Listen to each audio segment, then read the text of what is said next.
ઓરો આની અંદર હું 2 વર્ષથી એસઆઈપી ના માધ્યમથી ઇન્વેસ્ટ કરી રહ્યો છું, બટ આની અંદર ખાલી 5% જેવું જ રિટર્ન છે, જે મારા પ્રમાણે ના કે બરાબર છે.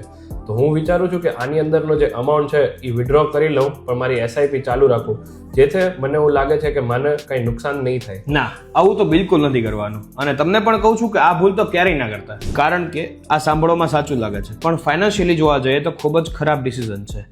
એક સિમ્પલ એક્ઝામ્પલ લઈએ. જ્યારે માર્કેટ ડાઉન જાય છે ત્યારે તમને યુનિટ્સ વધારે મળે છે, ત્યારે એનએવી ડાઉન હોય છે. એનએવી એટલે કે નેટ અસેટ વેલ્યુ. જેમ દરેક શેર્સના પ્રાઇસ હોય છે એમ યુનિટ્સના પ્રાઇસ હોય છે, અને તે નીચે જાય એટલે તમારા એનએવીની એવરેજ થાય છે.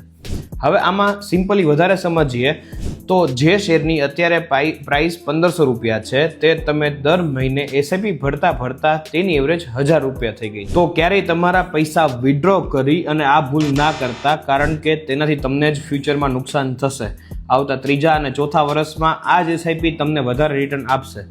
આને ખૂબ સરળ ભાષામાં સમજીએ તો એસઆઈપી ચાલુ રાખવી અને પૈસા વિડ્રો કરવા એટલે કે પાક વાવી અને ખેતર વેચી નાખવું. તો આ રીલ હવે એવા મિત્રોને શેર કરો જે છેલ્લા 2 વર્ષથી એસઆઈપી ભરે છે અને રિટર્ન્સ નથી, એટલે કહે છે કે હવે પૈસા ઉપાડી લઉં.